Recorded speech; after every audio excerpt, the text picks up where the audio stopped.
نو دا یاد لرئ اهل بیت مبارک شیری دا په درې قسمه باندې چې دا درې اقسام تاسو زده کړئ تاسو به بیا نه خطا کېږئ او دغه درې قسمونه دا ټول په قرآن او په احادیثو مبارکو کې پراته دي خدا خلق یې نه بیانوي خلقو ته هغوی وایي چې اهل سنت و جماع چې زمونږ موقف خلقو ته ښکاره شي او روافض یې چې زمونږ موقف خلقو ته ښکاره شي او مونږ وایو چې حق خلقو ته ښکاره شي بس هغه درې اقسام کوم دي ادا دي ګورئ یو دی اهل بیت ولادت دیتا دا اول نمبر نوم دی اهل بیت ولادت یو دی اهل بیت نسب او یو دی اهل بیت سکنا یا مسکن دواړه ورته ویل کېږي دا درې قسمونه دي اهل بیت ولادت اهل بیت نسب اهل بیت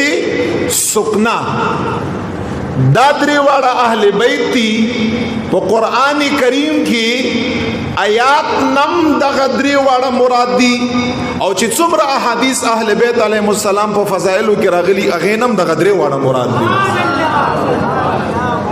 اوس دینا شیعگان کومره اخلي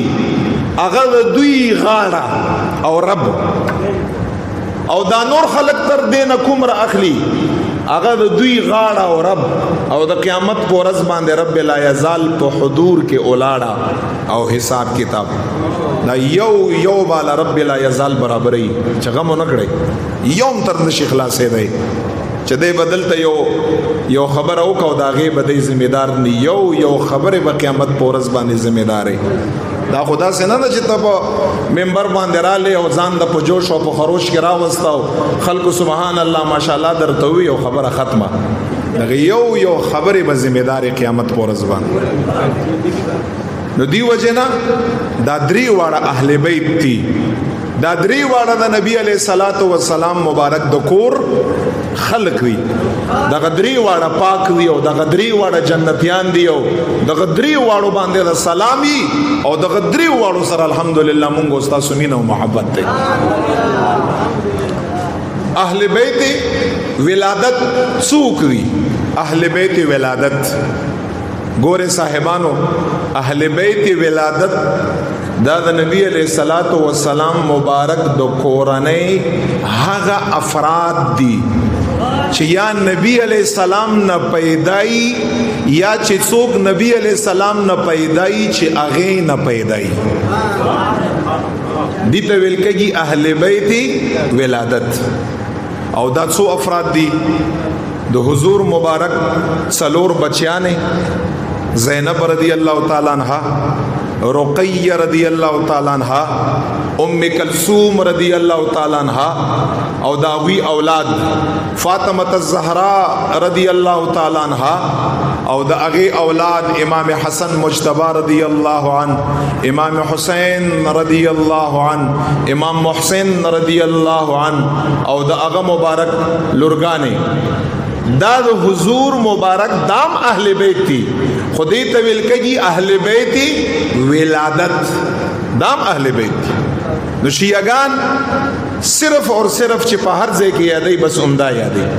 اوی اهل بیت ولادت یادی چې یا حضور مبارک نه پیدای یا چې حضور مبارک نه څوک پیدای چې هغه نه پیدای هغه طویل کجی اهل بیت ولادت دویم نمبر دی اهل بیت نسب اهل بیت نسب دا د حضور مبارک علیہ الصلوۃ والسلام د خاندان افراد ہوتی بنو ہاشم د حضور مبارک د خاندان افراد د حضور علیہ الصلوۃ والسلام مسلمان ترونا د حضور علیہ الصلوۃ والسلام مسلمانې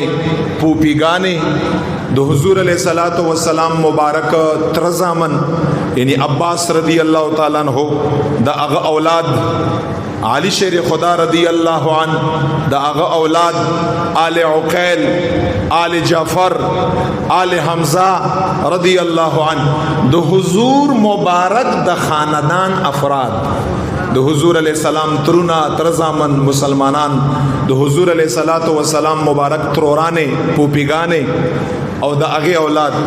دي تویل کېږي اهل بیت نسب دام اهل بیت دي دام ډیر مبارک شخصیات دي دریم نمبر اهل بیت سکنا دی مسله باندې ځان پوي کړي سکنا دا ویل کېږي د استوګ نیتا پکور کې ځان سره اوسېدو تا اهل بیت سکنا څوک دي اهل بیت سکنا نه مراد هغه افراد دي چې حضور مبارک په نکاح باندې اخیشتي په نکاح باندې یعنی د حضور مبارک بیبیانه لکه څنګه چې روافض دا ترې نه وباسي هغوی په نس باندې اهل بیت سکنا دا اهل بیت نه دي نعوذ بالله او هغوی سره دشمنی ساتي خصوصا عائشہ صدیقہ رضی الله تعالی عنها تبرع کوي او حفصه رضی الله تعالی عنها نعوذ بالله بس صرف خدیجه الکبرى رضی الله عنها چې دا د فاطمه الزهرا سلام الله علیها دا غي والده مبارکه ده هغه سره محبت ساتي ډیر محبت ور سره ساتي او یو ام حبیبه سره محبت ساتي حالانکه ام حبیبه چې کوم دا تاسو به حیران شئ دا د امیر معاویه رضی الله تعالی عنہ مبارک خور دا او د ابو سفیان سے رضی الله تعالی عنہ د اغي لور دا ام حبیبه دا یو کنیت ته نوم یې رمله غتا سو چې کله بیبیانو شمار کړی کله یو قسم نمونه پکې راشي کله بل قسم نو بعضی وخت کې کنیت دي بعضی وخت کې خپل نوم یې رمله او کنیت یې ام حبیبه لکه دا دومره عجیبه خلق دي چې تبه حیرانې چې خدیجه الکبرى رضی الله عنها هغه خو مونږ په ذهن کې ورزګي چې هغه سره محبت سره لگا ځکه چې د فاطمه الزهرا مبارک مور ده خدا ام حبیبی سره ولې محبت کا دا خود امیر معاویه سے مبارک خور دا ابو سفیان سے مبارک لور دا ځکه ابو سفیان رضی الله تعالی عنہ د پیغمبر علی السلام سره دی دي سره ولې محبت کا دا دومره عجیبه خلق دي چې ام حبیبه سره د محبت صرف یو وجه ده